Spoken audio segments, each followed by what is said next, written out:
Bismillahirrahmanirrahim. Assalamualaikum warahmatullahi wabarakatuh.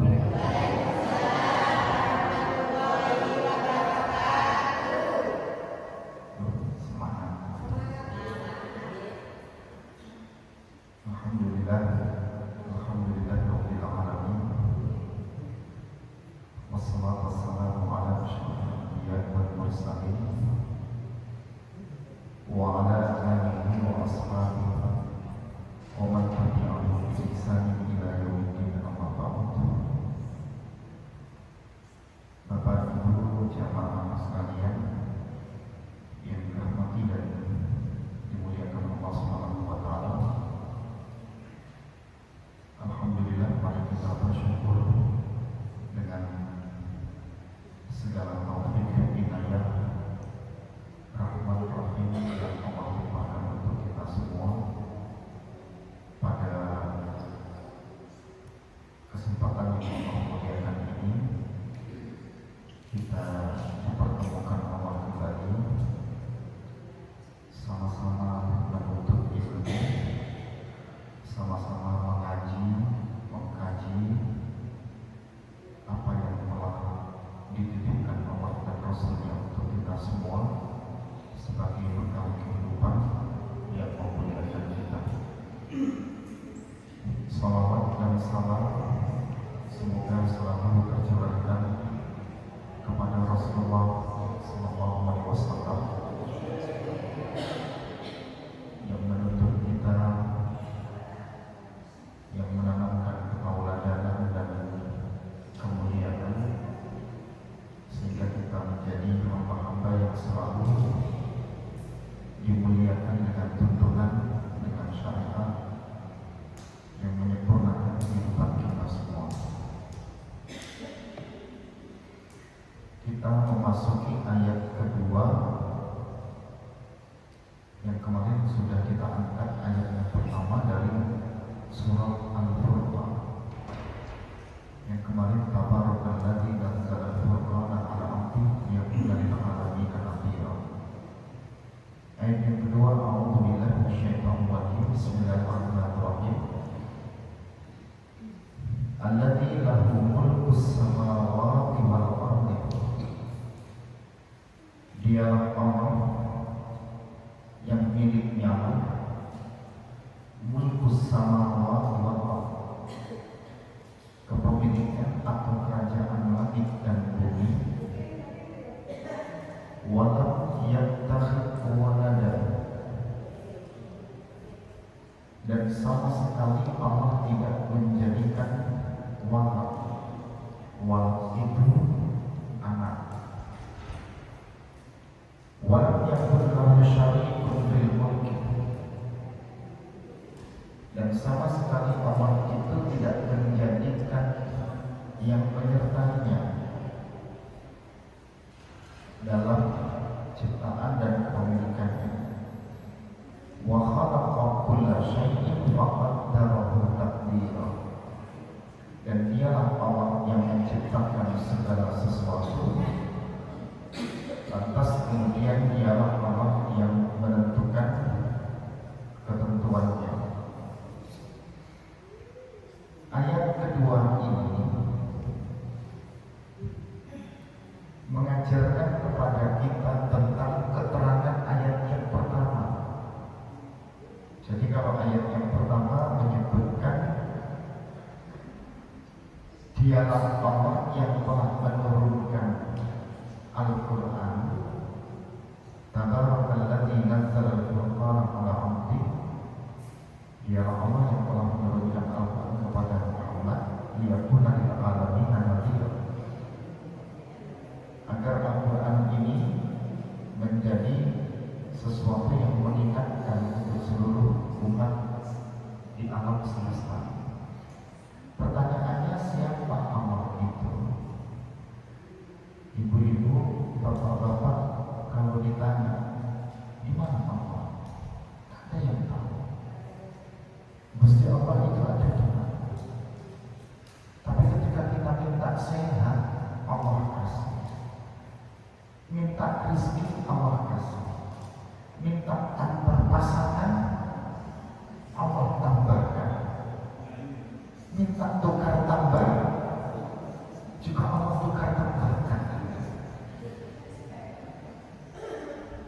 minta tambahan apapun ditambahkan Allah, asal untuk kebaikan. Gitu. Makanya ketika pertanyaan di mana Allah, siapa Allah itu? Kalau Allah itu yang menurunkan Nazzal al-Furqan, yang menurunkan pembeda yaitu Al-Quran. Nah, Allah itu siapa? Ustaz Nuh tadi jalan kaki, maksudnya olahraga. Sama siapa? Sama Ustaz Saifuddin. Sama-sama berjalan, niatnya olahraga, rezekinya tidak sama.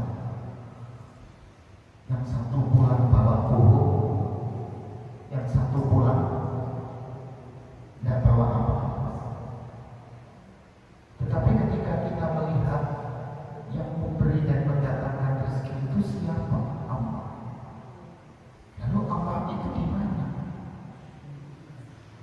Allahu mawjud wa wujuduhu la yata'allaqu bi ayyi mawjudah. Gusti Allah itu ada. Dan Gusti Allah itu tidak bergantung kepada sesuatu yang ada.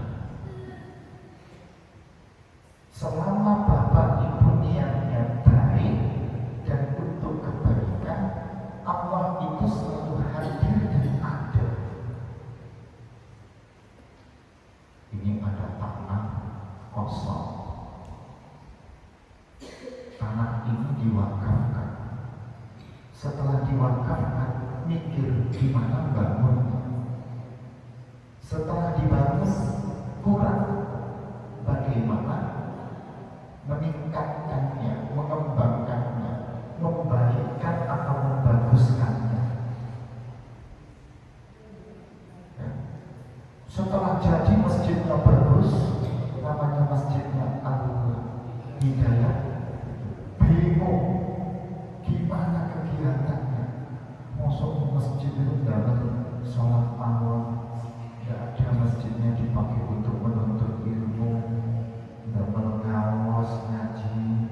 Dulu kita ini tidak sempat sekolah, tamat SMP nikah gitu, tamat SD langsung kerja, tamat SMA kuliah. Alhamdulillah rezekinya luar biasa, maklum digodok terus. Godok mantap. Akhirnya jadilah pengusaha kayu, pengusaha buban, pengusaha kusen, apa bedanya sama ya? Jadilah usaha-usaha berkembang. Nah, ini siapa yang mendatangkan dan membawa rezeki ini? Kalau tidak yang wujud itu tadi, yang ada wujudnya. Allah itu ada, selalu ada, dan di mana-mana ada. Sewaktu-waktu kita butuh, Allah itu ada. Syaratnya untuk kebaikan. Jadi tidak ada cerita Bapak Ibu itu butuh sesuatu yang baik, itu tidak ada. Ingin saya hadirkan satu berkat umrah, bisa. Tapi niat umrahnya baik. Gitu. Apa Ustaz punya uang? Enggak, Ustaz tidak punya uang. Yang punya uang itu umat Islam, orang-orang baik. Kan ada orang-orang baik ingin mengeluarkan kebaikannya itu bingung di mana tempat yang baik. Ada orang-orang yang mukhlis, ingin mengeluarkan keikhlasannya itu susah. Karena belum tentu menemukan orang yang baik. Betul bukan? Ya. Kita kelebihan makanan di rumah kita. Kita ingin memberikan makanan yang lebih ini kepada siapa? Nah, tetangga kita semuanya sudah bisa makan. Kalau kita berikan ke tempat yang belum bisa makan, terlalu jauh, waktunya habis, biayanya besar. tidak memungkinkan. Tapi karena niatnya untuk keikhlasan berjuang di jalan Allah, makanan yang lebih ini pun akhirnya bisa habis. Nah, itulah yang disebut setiap perjuangan kebaikan itu pasti Allah akan hadir.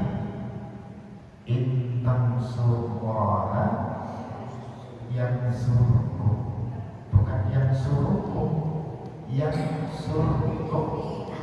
Rohnya disukunkan. Wayustabbit, bukan wayustabbit, wayustabbit aqdama. Intan surullah, jikalau umpama misalnya kalian itu berjuang untuk perjuangan di jalan Allah, yang suruh, maka Allah itu langsung menolong kalian. Wayustabbit aqdamakum, dan Allah yang menguatkan, mengokohkan kedudukan kalian. Syaratnya satu, tansurullah itu tadi, menolong perjuangan agama Allah. Itu. Bapak Ibu tidak ingin habis hartanya, berarti hartanya harus dijalankan, dihabiskan di jalan Allah. Ada yang ngasih sesuatu, atau kita mendapatkan sesuatu, dapat rezeki, ya, barang kita dibeli, toko kita dibeli. Nah, ini tidak dimakan semua, dibelanjakan di jalan Allah, di tempat sasaran. Ya, niatnya ikhlas karena Allah, berikan di tempat sasaran. Allah yang akan melipat gandakan. Syaratnya Bapak Ibu yakin kepada Allah. Itu syaratnya. Ya.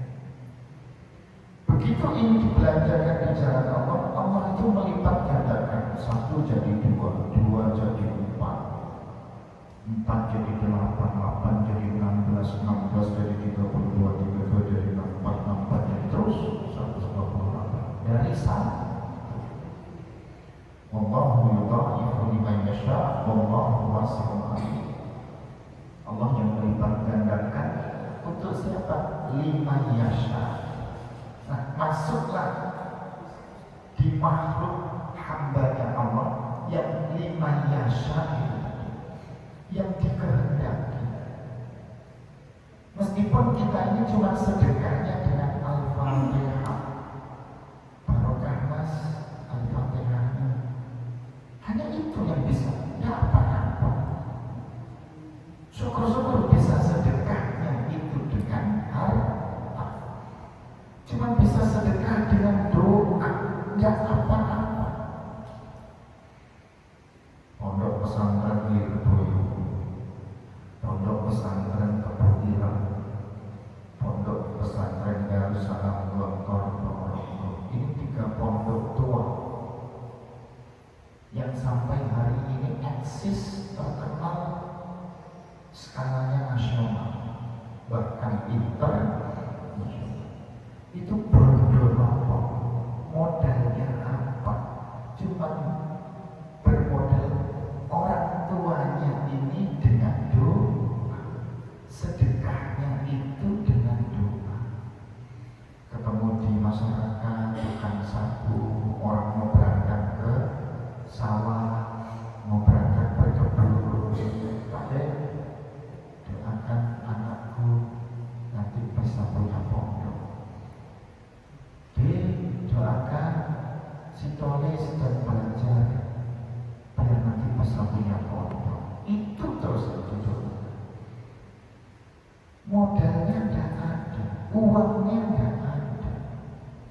Kalau santri zaman dulu itu tidak ada yang bayar.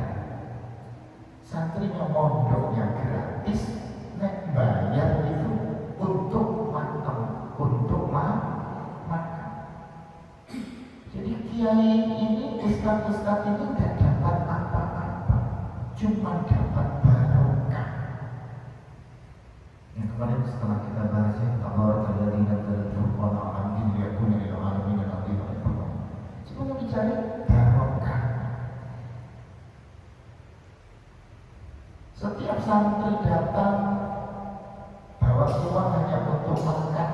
Nek makannya cocok dia makan di pondok, nek tidak cocok makan di orang kampung. Sekolahnya gratis. Nah bayar ini dapat dari mana? Kerjanya enggak, hanya mendoakan dan didoakan. Itu kalau tidak Allah yang mendatangkan alladzi lahu mulku samawati wal ardh. Kalau bukan Allah yang memiliki langit dan bumi, tidak akan jadi itu pondok. Bisa diterima? Bapak Ibu sekarang apa usahanya? Kalau kita enggak Pak, oke. Dengan boleh tanya, di sampingnya Siti Hajar itu ada tukang cukur, di sampingnya lagi ada rumah dokter, di sampingnya lagi itu ada cake and bakery, namanya Harum Resto. Itu juragan tangga, masih berfamili dengan Bapak Saiful. Saya waktu sekolah itu meriset tambah itu. Saya ajari Mas, orang hidup itu sekalipun dia bekerja, karena hidupnya itu ibadah, maka bekerja itu juga ibadah. Ya, karena kita hidup ini untuk kerja, sementara hidup kita ini adalah ibadah, maka kerjaan kita ini ibadah. Terus Pak Ustaz, apa yang harus saya lakukan? Jawab, saya jawab, nek panen jangan dimakan sendiri. Kalau ada hasil jangan dihabiskan semua. Berapapun kalau ada itu pasti habis. Betul ya? Punya hasil 1 juta habis, dikasih Allah 10 juta per bulan habis, dikasih Allah 100 juta penghasilannya per bulan, 100 juta Bu, gajinya 1 bulan.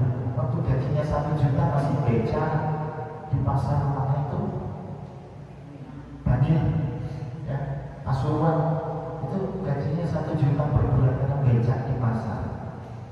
Sekarang 100 juta per bulan, jadi anggota dewan masalah. Nggak pakai duit itu karena bolonya masanya orang pasar.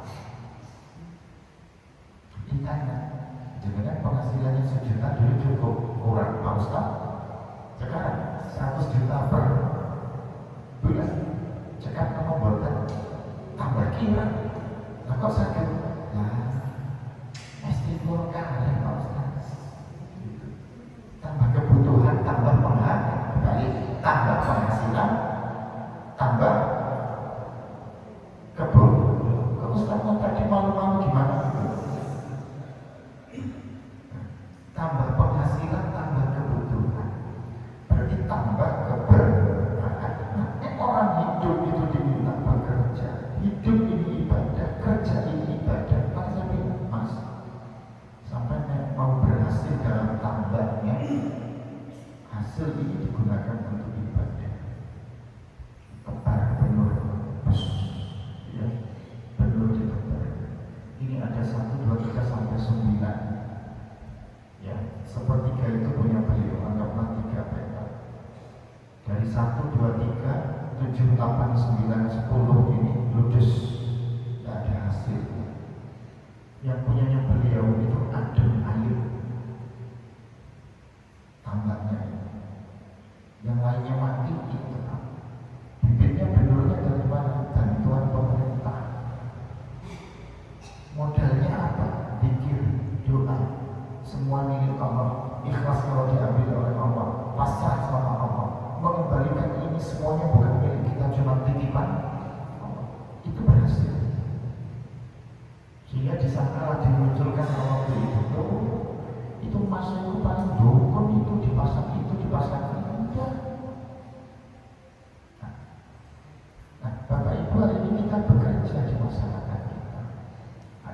jualan tahutan, ada jualan nasi goreng, ada yang buruh di pabrik, ada yang karyawan di perusahaan, macam-macam.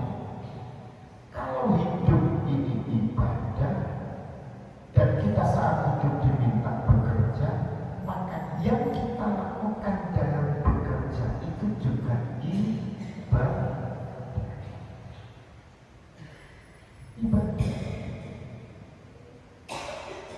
Contoh, melangkahkan kaki mau berangkat bekerja, itu doa. Bertawasul dengan doa.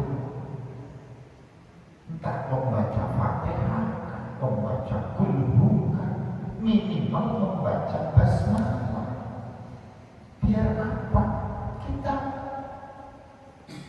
menyentuhkan Allahu Akbar dengan kita yang asghar. Allah yang maha besar, maha segalanya, kita ini yang maha tidak bisa apa-apa, maha tidak punya apa-apa ya kita. Yang maha segala itu Allah, yang tidak ada apa-apanya itu kita, manusia.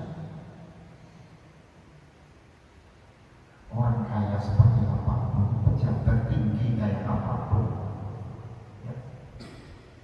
Orang yang ilmunya sebanyak apapun, mati tidak bawa apa-apa. Mati pun tidak bawa apa-apa. Emas yang ibu-ibu pakai emas itu sedikit gram pun tidak dibawa apa. Bukan emas palsu, emas palsu. Sekarang maklum banyak yang palsu. Ini lebih betul. Yang kita cari kan yang asli, kan? Yang asli saja tidak dibawa, apalagi yang palsu. Nah makanya siapa Allah ini? Di mana Allah ini? Seperti apa Allah ini? Yang tadi kita sebut Allah itu ada, keberadaannya tidak tergantung terhadap apa yang ada. Allah itu tidak berwujud, dan wujud alam semesta ini menjadi bukti kalau Allah itu ada. Tidak semua mendung berarti hujan, tapi saat hujannya turun, jangan menyalahkan yang mengatakan tidak semua mendung menurunkan hujan.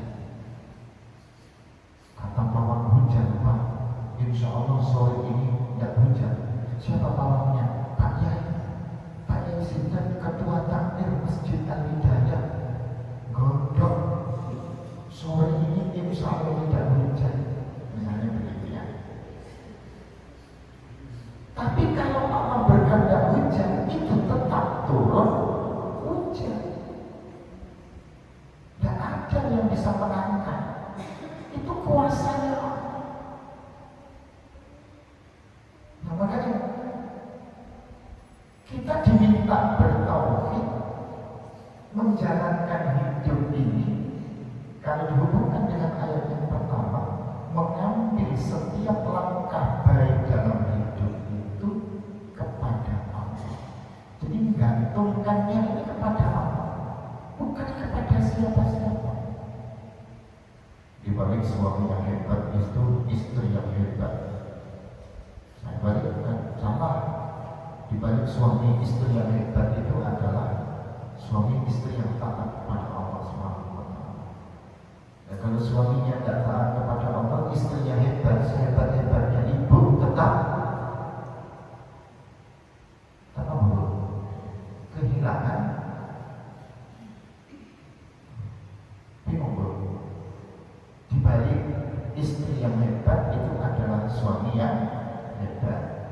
Saya katakan, di balik suami dan istri yang hebat itu karena taat kepada Allah. Jadi saat bapak kehilangan ibu atau ibu kehilangan bapak, jangan itu tidak sakit hati. Diambil Allah atau diambil makhluknya Allah itu tetap berbesar hati. Memang tidak semua yang dicintai itu harus dimiliki, karena tidak selalu selamanya yang kita miliki harus kita cintai. Karena tidak selamanya yang kita punya, yang kita miliki itu mencintai. Betul? Bingung Bapak Ibu? Betul kan? Kalau contoh, Bu, usia berapa? Kalau 68 Pak. Bapak usia berapa? 70. Ibu cinta Bapak? Sudah tua Ustaz, tak kayak dulu. Dulu kesandung batu, Masya Allah. Jempol kaki saya bisa dielus-elus gara-gara kesandung batu. Sekarang sudah tua Ustaz, 60 tahun ke atas. Kesandung batu langsung Bapak ini matang, delopon. Ini contoh ya. Contoh, bukan sesungguhnya ya. Contoh. Nah, tidak selamanya yang kita miliki itu harus kita cintai. Tapi kalau Bapak Ibu memilikinya karena Allah, mencintainya karena Allah, menghidupkannya karena Allah, berbuat untuk kebaikannya karena Allah, itu pasti dijaga sama Allah. Ya. Bapak Ibu kalau memilikinya karena Allah, saya punya pasangan karena Allah, Allah yang jaga. Saya punya anak karena Allah, Allah yang jaga. Betul ya? Anak saya itu tidak pernah kursus yang dibuatkan. Cuma dibilangin sama Pak Yai ini, punya anak diajari ngaji sendiri, jamaah sholat yang rajin, ya, ibadah yang tekun, nggak usah diajari lagi pintar-pintar sendiri, nggak usah dibuatkan rumah, dicarikan pekerjaan, difasilitasi, nanti Allah yang mencukupkan. Saya ingat benar itu. Anaknya Yai Hasan itu kan nggak ada di OPM. Wis kelihatan nggak karu-karuan tuh di pondok. Tapi yang pintar-pintar. Saya praktekkan. Sampai sekarang ini 2 anak saya belum pulang-pulang dari pondok. Yang satu masih ada di luar negeri, yang satu masih di pondok. Ya Alhamdulillah, didoakan ibu pintar-pintarnya Bapak. Saya minta wasiat Fatihahnya, malah dunia lagi nanti sholat Fatihah.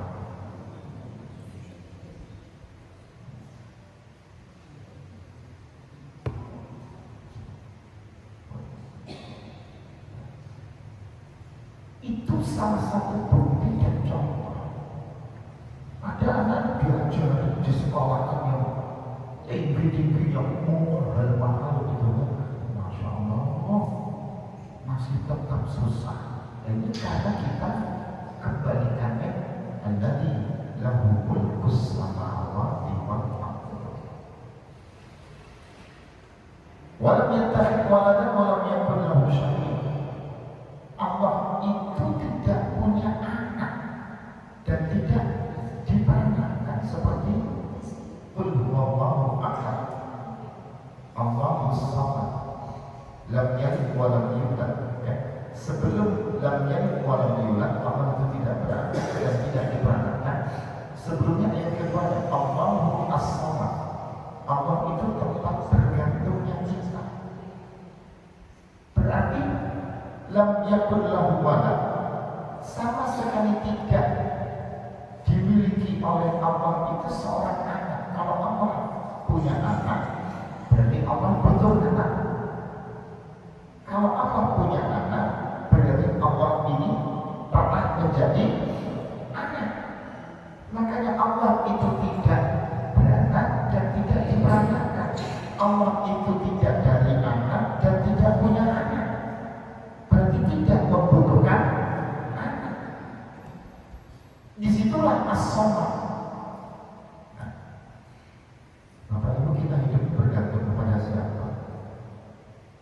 Bapak Ibu kok pusing ngantos dinten Sabtu, apa Sabtu bayaran?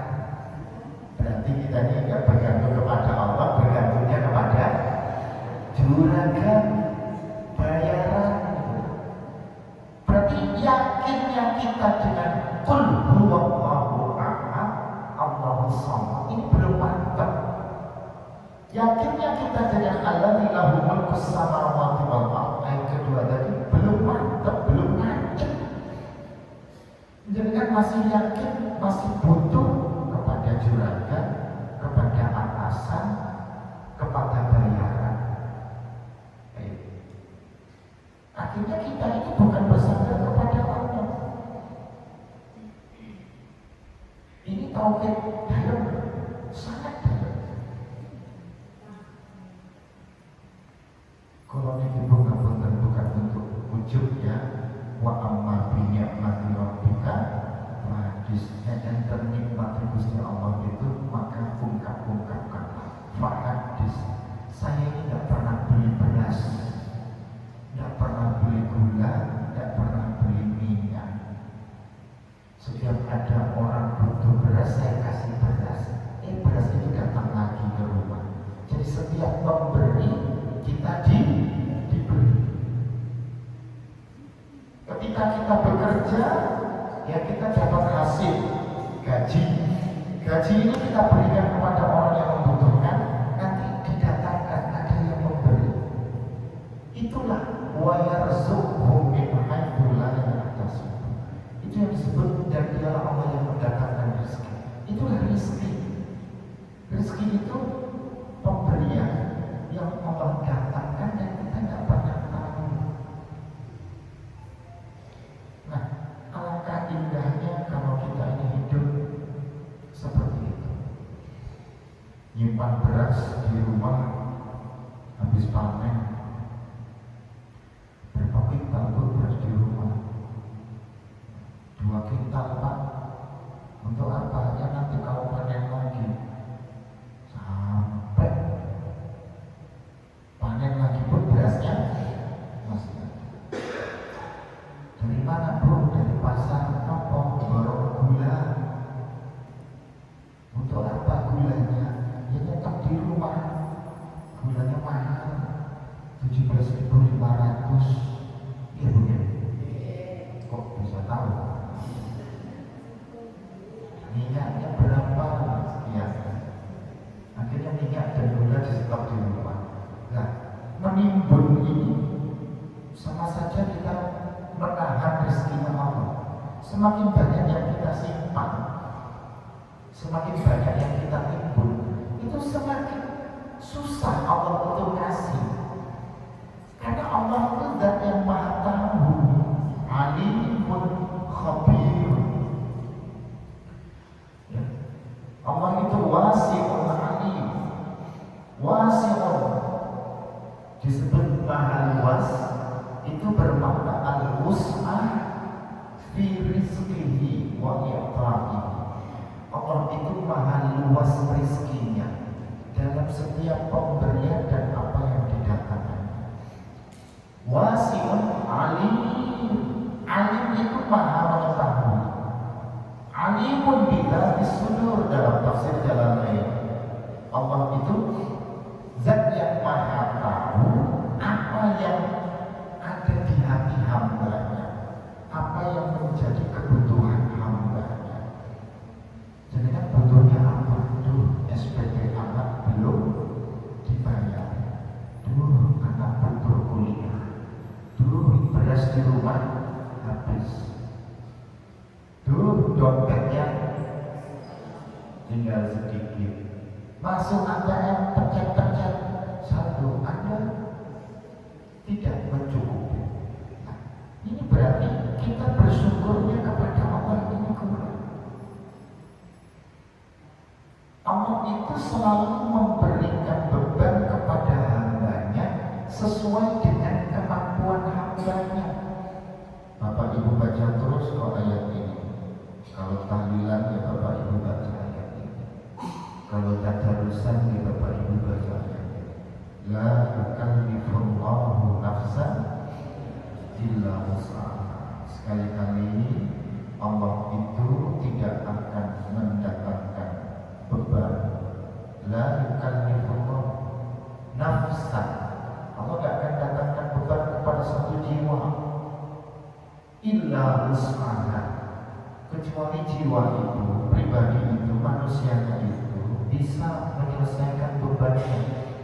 Jadi ibarat kata kita ini kuli angkut, kita ini nggak mungkin dikasih beban yang kita nggak bisa angkut. Oh ini anak-anak bantu bapaknya karena bapaknya kuli, bapaknya bisa mengangkat 40 kilo, anaknya mungkin hanya 10 kilo. Jangan anaknya dikasih 40 kilo, bapaknya 10 kilo. Allah itu maha tahu beban setiap hambanya. Karena Allah yang maha tahu terhadap beban setiap hambanya, maka sandaran kita cuma kepada Allah. Anak itu pasti pintar kok, karena setiap anak itu sudah dikasih kemampuan untuk menjadi anak yang pintar. Mau bukti? Bapak Ibu lihat dulu TKW, TKI kita yang tinggalnya di Tulungagung, Malang Selatan, Ponorogo, Pacitan, Ngawi Metropolitan, itu TKI. Rumahnya bagus-bagus di Thailand. Jangan kerja di mana? Jepang. Kerja di mana? Taiwan. Gitu ya. Kerja di mana? Di Belanda. Anaknya kan lahir di negeri ini masing-masing. Nah, anaknya itu pulang ke Indonesia malah nggak bisa bahasa Indonesia. Pulang ngomongnya bahasa Jepang. Kasih susah banget. Yang kerja di Saudi malah ngomongnya nggak bisa Indonesia, ngomongnya Arab. Lah ya kabur. Berarti kan anak desa-desa nggak bisa kerja, akhirnya jadi apa itu pekerja asing di negeri asing ya.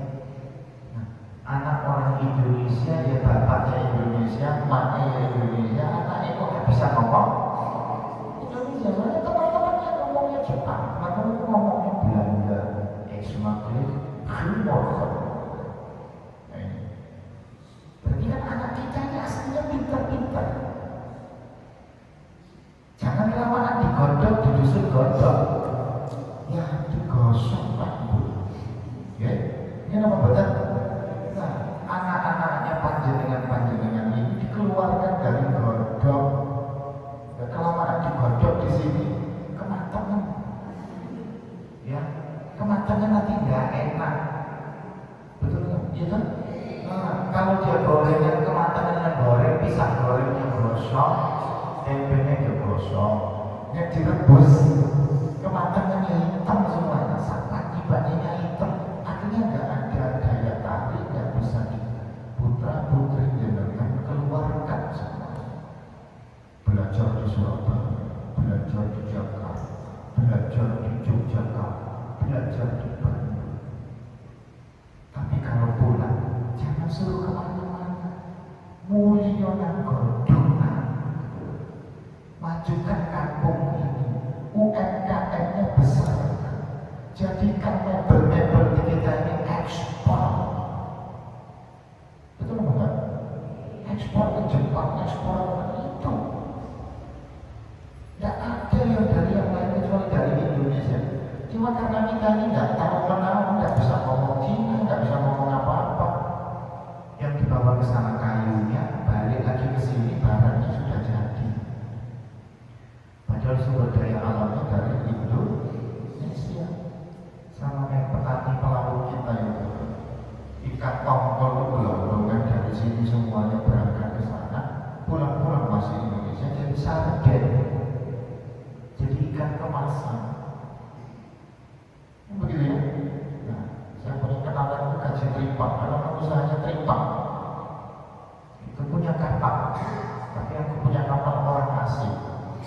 Saya ini kuli Pak Ustaz, kuli mobilnya Al-Fatihah gitu. Jadi dia punya kapal, tapi kapal itu punya orang asing, punya milik orang Taiwan, orang Australia, Jepang, banyak kapal. Kerjanya apa? Nyari tripang. Dapat tripangnya, pergi jual ke luar negeri sana. Ya, mahal. Dan itu menjadikan orang pintar-pintar, jenius-jenius. Nah, sama kayak susu. Bapak ibu anaknya disuruh kasih susu apa? Sudah nggak air susu ibu. Makanya anak kita ini bau wadik-wadik, bau nakal-nakal kayak anak sapi. Terus pokoknya gara-gara dikasih susu sapi, akhirnya anak-anak ini nakalnya kayak jujur Pak. Jujur Pak. Nah, anak-anak ini jangan diminumkan susu instan. Ya, kan banyak tuh susu kaleng-kaleng, susu instan. Bapak ibu boleh tanya, kalau dokternya benar, susu-susu begitu tidak baik. Lebih baik bapak ibu belikan susu-susu yang ada di air susu sapi, kambing yang perani, minimal UHT. Kalau tidak mampu beli susu ini, berarti bapak ibu kasih tajen. Betul ya? Salah tak bahasa Jawanya? Tajen apa? Tajen apa tajen? Saya khawatir ketawa-ketawa ini saya salah. Itu lebih baik karena tidak punya uang. Ya, ada unsur kimiawinya. Susu yang hebat-hebat yang kelas 1 itu diekspor. Ampasnya susu itu yang ada di negeri kita ini kebagiannya ampas. Sama bapak ibu yang smoking itu ya, ahlul-nar itu, tembakau yang nomor 1 diekspor. Ampasnya tembakau yang ada sama kita.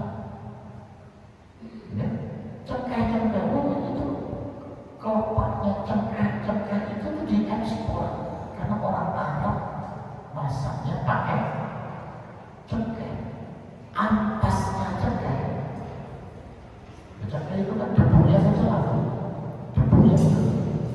Ya, debunya atau ampas itu yang dinikmati kita yang bapak-bapak yang smoking yang anular itu.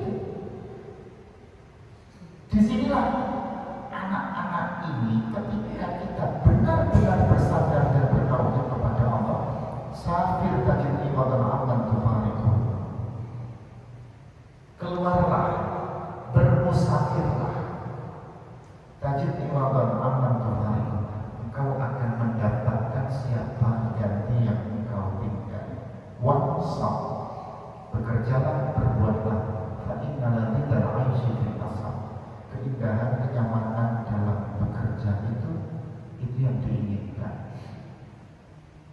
Nah, banyak teman-teman kita sekolah di Indonesia nambah hutang bapaknya, kalau bapaknya nggak bisa punya uang. Teman-teman sekolah ke luar negeri itu pulang dia bisa beli mobil, pulang sekolah dari luar negeri dia bisa bangun rumah. Gimana enggak? Beasiswanya 1 bulan 22 juta sampai 32 juta 1 bulan. Kalau hanya untuk makan saja, tidak untuk bersih, ya pulang ya bangun rumah, pulang ya bisa membeli kendaraan. Itu karena mau tawakal kepada Allah, mau mengikuti perintah Allah. Siru fil ardi, berjalanlah, bertebarlah di muka bumi ini. Kenapa diminta berjalan, bertebaran di muka bumi ini? Karena rezeki Allah itu wasi'un, rezeki Allah itu luas. Sudah bertanda-tanda buka puasa. Rezeki Allah itu luas. Makanya jangan mau digodok terus, Bu. Pinter, tinggal bapak-bapaknya nanti ya, kan gitu ya. Biar adik-adik kita ini pinter. Ada yang belajar kemana-kemana, yang kuliah juga begitu. Kalau ada yang mau kuliah ke Eropa, tanda tangan saya bisa dipakai untuk masuk tok, ya. Masuk tok. Nah, gitu. Tapi selesai masuk itu kita pikirkan. SPP-nya, beasiswanya atau dari mana itu dipikirkan. Kalau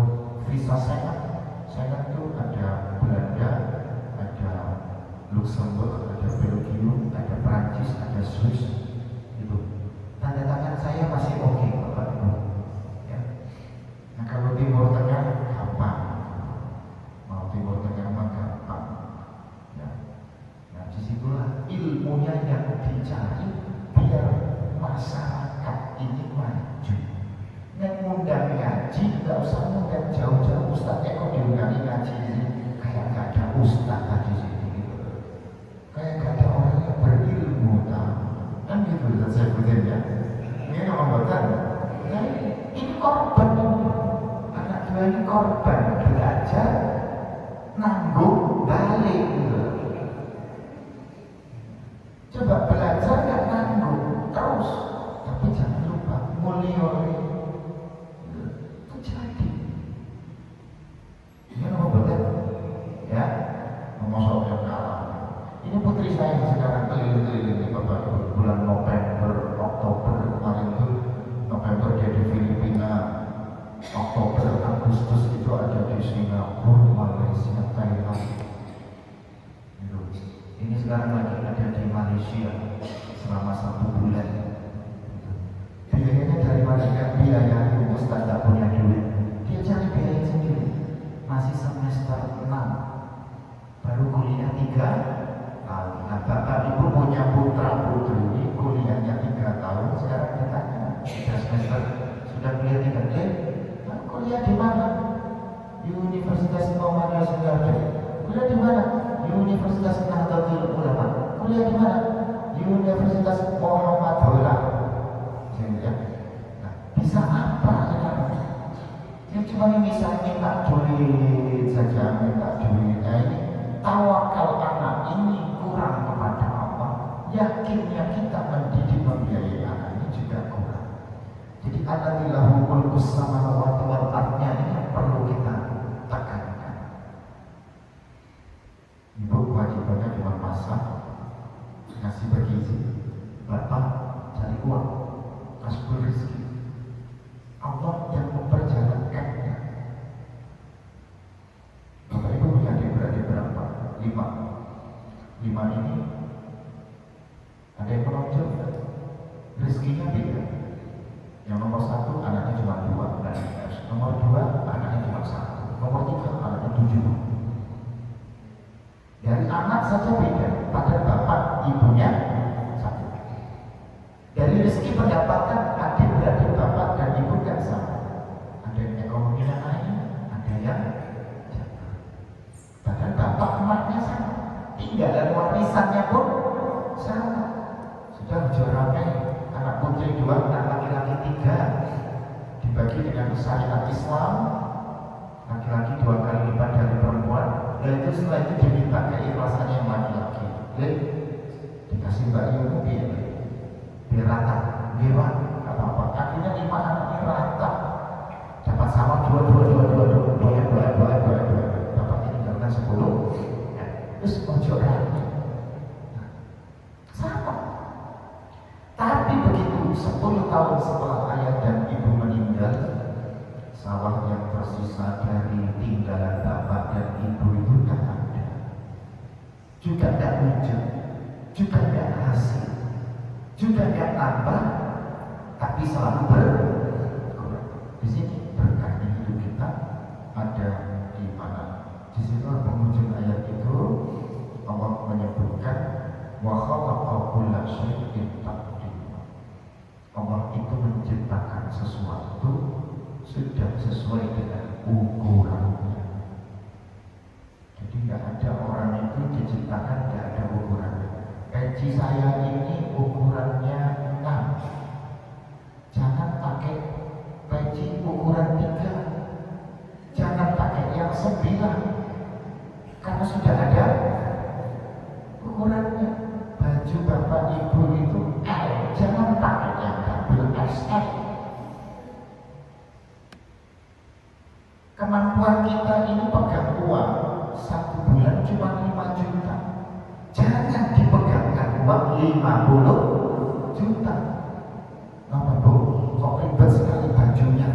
Duit 10 juta simpan sini, 10 juta simpan di sini, 10 juta simpan di sini, pakai kaki sholat tarawih. Nama Bu, kok ribet sekali.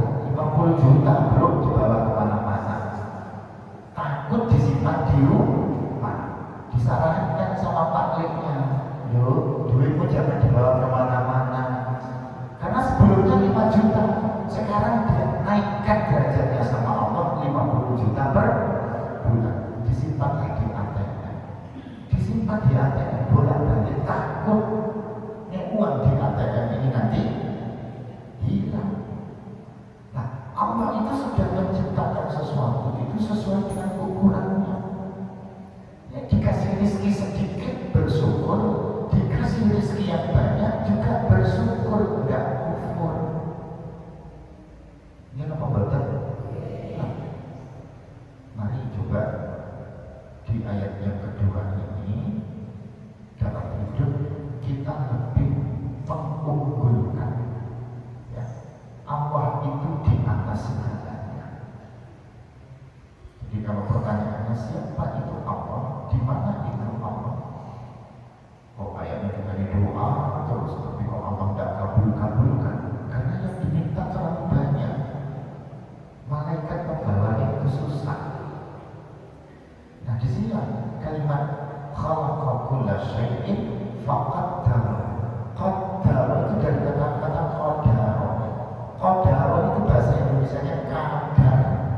Kadar itulah ukuran. Ini kadarnya apa? Ini ukurannya apa? Takarannya apa? Saya ingin melipur ini meja. Ini ada kadarnya, ada ukurannya, ada takarannya. Maka qaddara itu Allah yang mengkadarkan, Allah yang mengukurkan. Kalau sudah ada ukurannya, tidak boleh iri, tidak boleh saling menyalahkan, tidak boleh saling menuduh satu dengan yang lainnya, karena ada kelebihan dan kekurangannya.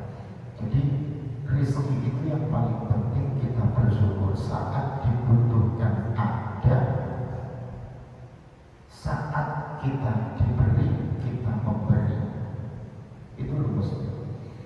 Makanya Bapak Ibu yang saya sampaikan tadi, saya dapat gula ada yang membutuhkan saya kasih, karena anak binaan saya banyak 44 orang.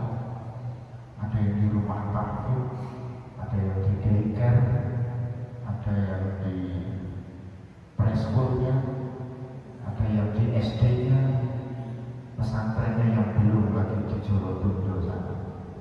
Saya buat sekolah, bangunkan sekolah ini yang mewah, karena sekolah itu semakin mewah, semakin mahal. Nggak milik NU, nggak milik Muhammadiyah. Semakin sekolah ini terkenal, semakin mahal. Gurunya gajinya Omar Bakri. Dia betul. Saya buat guru yang mengajar di sekolah kami di SD itu gajinya UMR. Belum ada. Jadi masuk 75% dari UMR sampai SK tetap diturunkan. SPP anak yang belajar tidak boleh mahal-mahal, seperti biaya di sekitarnya.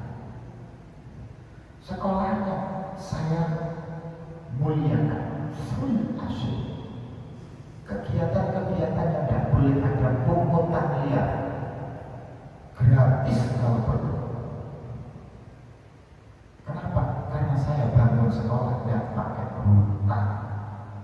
Sekolah-sekolah itu biasanya bangunannya yang dibangun tanahnya hutang, hasil semennya besinya hutang. Akhirnya guru yang mengajar tidak bisa digaji besar-besar banyak-banyak karena dipakai untuk nyawur. Gitu ya. Disitulah konsep berkah. Alhamdulillah Allah yang berjalan kurang guna, dibutuhkan data cukup. Iya, begitu ya. Nah, Bapak Ibu yang dirahmati dan dimuliakan Allah Subhanahu wa taala. Nggih, mohon Pak.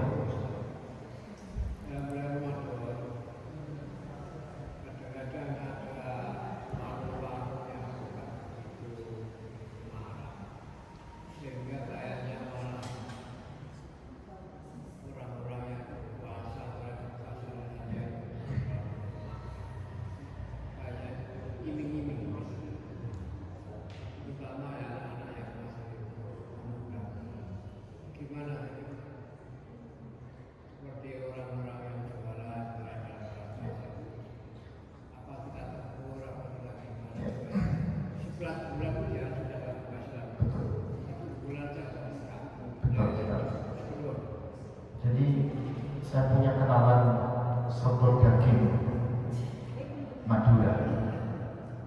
Itu dulu di emperan, sekarang dia pakai toko.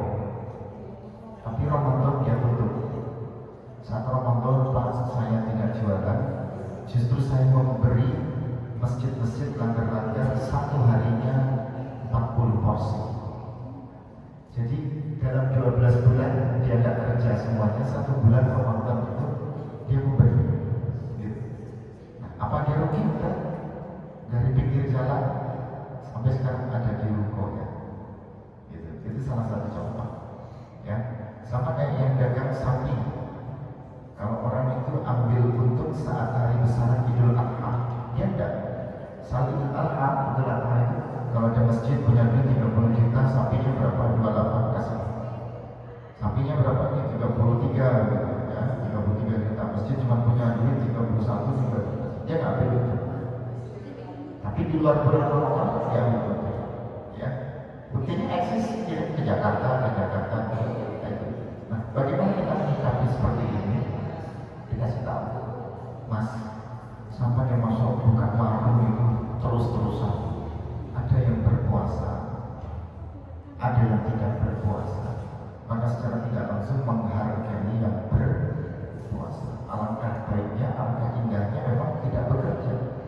Kalau ingin bekerja, gunakanlah konsep berkah agar yang bekerja ini tetap mendapatkan keuntungan karena berkah itu tadi. Yang saudaranya tidak untung kok, meningkat kok pekerjaan. Yang sapi meningkat kok, ya itu kembali kepada niatan. Maka mantapkan hati karena Allah Subhanahu wa Ta'ala. Itu mudah diungkapkan tapi sulit untuk dipraktekkan. Ya. Sambut. Bapak Ibu yang dirahmati dan dimuliakan Allah Subhanahu wa Ta'ala. Alhamdulillah. Mudah-mudahan yang kita sampaikan semua bermanfaat. Semoga Allah meridhai setiap perbuatan yang kita lakukan dan yang kita kerjakan. Dan semoga ilmu yang disampaikan bermanfaat dan memberi keberkahan. Mari kita berdoa kepada Allah Subhanahu wa Ta'ala. Alhamdulillah. Bismillahirrahmanirrahim. Hamdulillah, alhamdulillah, innaka hamidun wa majidah. Ya Rabbana rahmatna bagi jazakallahu karim wa bismillah. Allahumma a'inna dzikrika wa syukrika wa husni ibadatik. Allahumma arina al-haqqa haqqan warzuqna ittiba'ah wa arina al-batila batilan warzuqna ijtinabah. Allahumma aslih lana dinana alladhi huwa ismatu amrina wa aslih lana dunyana allati fiha ma'ashuna wa aslih lana akhiratana allati ilayha ma'aduna waj'al al-hayata zinatan lana fi kulli khair waj'al al-mauta rahatan lana min kulli syarr. وانفعنا بما علمتنا وعلمنا ما ينفعنا وارزقنا علوما تنفعنا في الدين والدنيا والاخره. ربنا ظلمنا انفسنا وان لم تغفر لنا وترحمنا لنكونن من الخاسرين. ربنا اتنا في الدنيا حسنه وفي الاخره حسنه